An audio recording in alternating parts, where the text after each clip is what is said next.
निहारिका नजर उठाकर भी नहीं देखती, पर मन ही मन मुस्कुराती है। सभी सहेलियां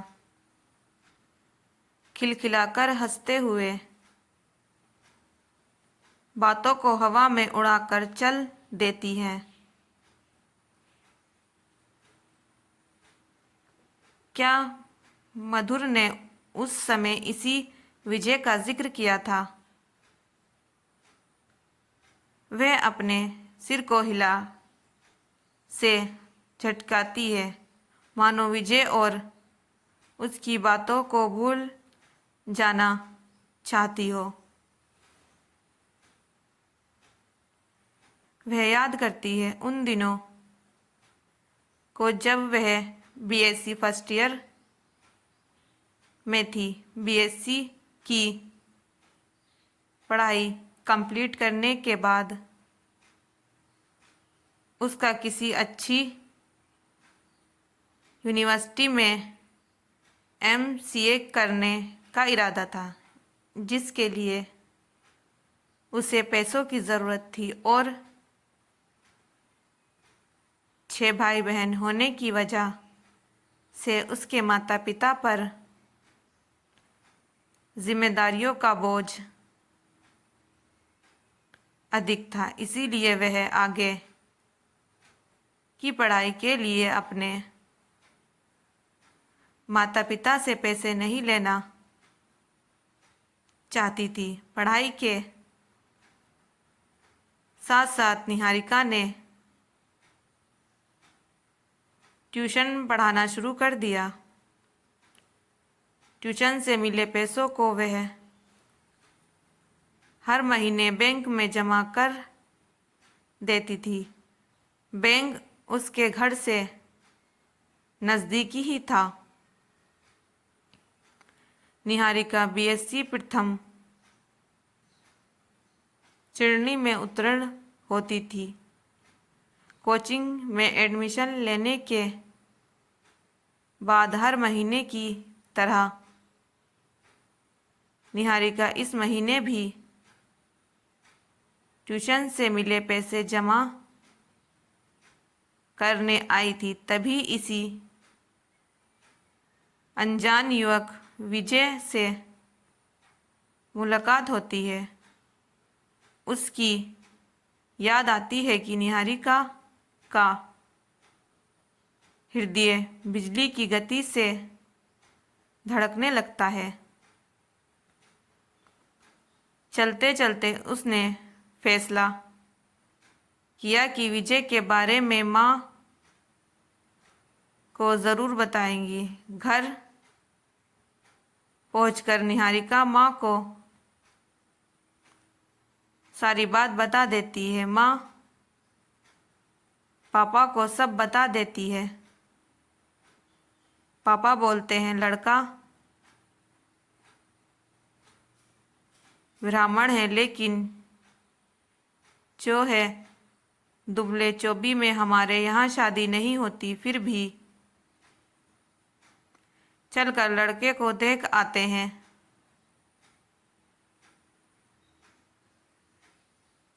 निहारिका के साथ दोनों लोग बैंक जाते हैं। दूर से ही विजय को देखकर वापस आ जाते हैं। पापा एक लंबी गहरी सांस लेते हैं और बड़े दबे हुए स्वर से कहते हैं, लड़का तो अच्छा है, परंतु पिताजी नहीं मानेंगे, बहुत ही जिद्दी हैं। गांव की पूरी संपत्ति उठाकर किसी और के नाम कर देंगे, मारपीट करेंगे, घर के दरवाजे हमेशा के लिए बंद कर देंगे, बिरादरी से बाहर निकल देंगे। हमसे हमारे और बच्चों के जीवन पर बुरा असर पड़ेगा। 1 महीने बाद फिर निहारिका बैंक जाती है। पहुंचते ही विजय निहारिका को रोक लेता है, जैसे वो निहारिका का पहले से ही इंतजार कर रहा हो। निहारिका, मुझे थोड़ा समय दें दो, मैं तुमसे बात करना चाहता हूँ। विजय, समझने की कोशिश करिए, कोई फायदा नहीं, मेरी शादी आपसे नहीं हो सकती। ठीक है, हम कहीं और बैठकर थोड़ी देर बात तो कर सकते हैं। ओके, बोलकर निहारिका घर वापस आ जाती है। माँ, विजय ने आज मुझे फिर रोक कर कहता है कुछ देर कहीं और बैठकर मुझसे बात करना चाहता है। बोलो माँ, मैं क्या करूँ? उसका निर्छल प्रेम देखकर मैं सख्ती से बोल भी नहीं सकती।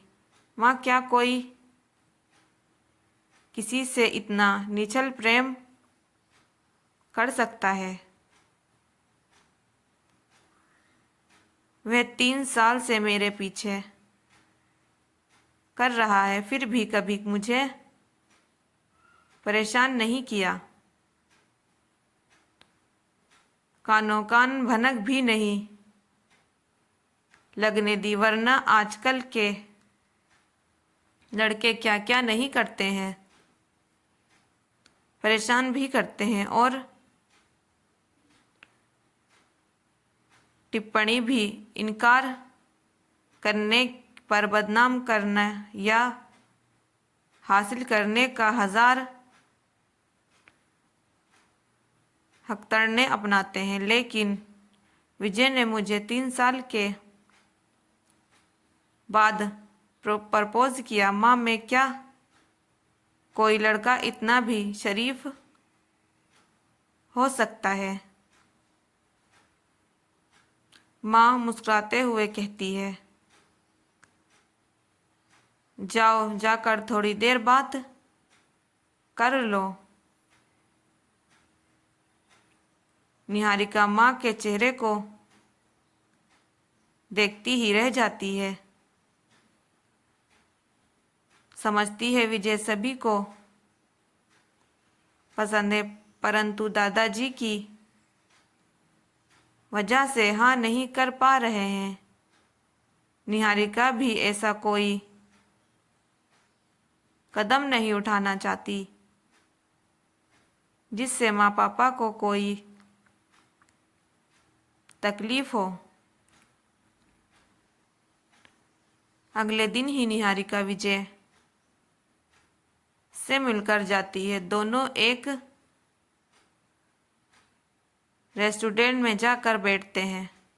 विजय कोल्ड ड्रिंक मांगता है। निहारिका, तुम्हारी सादगी भरी सुंदरता और तुम्हारे संस्कारों से प्रभावित हूँ। मुझे तुमसे प्यार हो गया है, तुमसे शादी करना चाहता हूँ। निहारिका जानती है यह संभव नहीं है, फिर भी उसे विजय की बातें अच्छी लग रही थी। आज विजय को सुनने का मन कर रहा था, परंतु अपने आप को संभालते हुई निहारिका कहती है, आप ब्राह्मण हैं, फिर भी हमारी शादी नहीं हो सकती। हमारे यहाँ दुबले चोबे में शादी नहीं होती। मेरे दादाजी नहीं मानेंगे।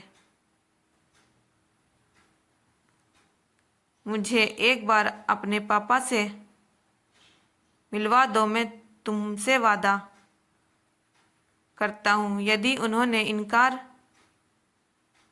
कर दिया तो मैं कभी तुम्हारी गली में कदम नहीं रखूँगा, कभी तुम्हें परेशान नहीं करूँगा, हमेशा के लिए चला जाऊँगा, कभी भी तुम्हारे सामने नहीं आऊँगा। निहारिका जानती थी कोई फायदा नहीं होगा, पापा कभी भी दादाजी के खिलाफ नहीं जाएंगे और जाना भी नहीं चाहिए। निहारिका भी ऐसा कोई काम नहीं करना चाहती थी जिससे आगे चलकर माँ पापा और उसके भाई बहन को कोई परेशानी हो। नहीं विजय, हमारी शादी नहीं हो सकती, आप मुझे भूल जाइए, इसी में हम सब की भलाई है। विजय का उदास चेहरा देखकर निहारिका भी उदास हो जाती है और दुखी मन से घर वापस आ जाती है। आज सारी बात निहारिका को नींद नहीं आती। शायद उसे भी विजय से प्यार हो गया था। पूरी रात करवटें बदलते बदलते सुबह हो गई।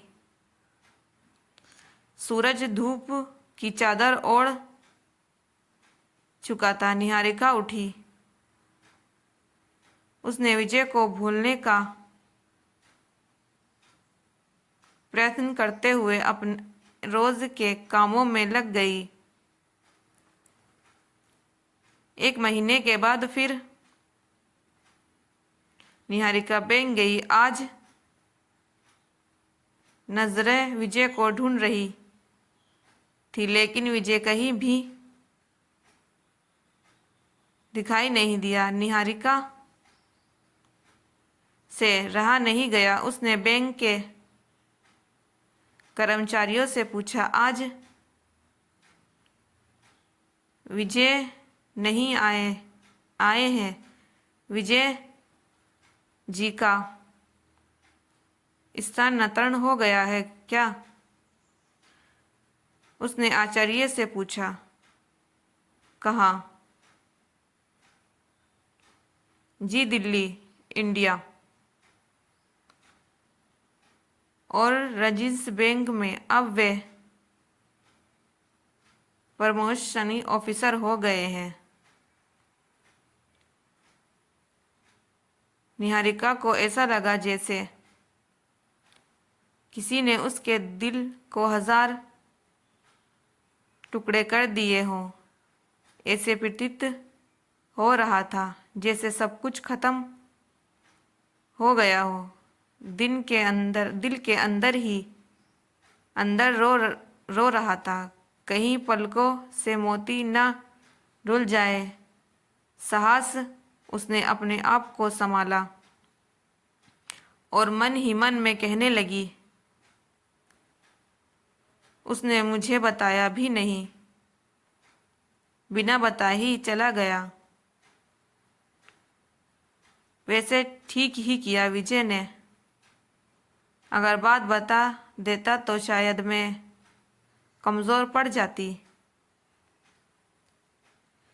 सोचते सोचते निहारिका के अधरों पर मुस्कान आ गई। विजय ने अपना वादा पूरा किया। वह मुझसे कभी भी परेशान नहीं करेगा, कभी भी मेरे सामने नहीं आएगा, हमेशा के लिए चला जाएगा। शायद इससे सच्चा प्यार कहते हैं। आज निहारिका को विजय पर गर्व हो रहा है। निहारिका विजय के प्रेम को हमेशा के लिए दिल में एक कोने में सजो कर रख लेती है।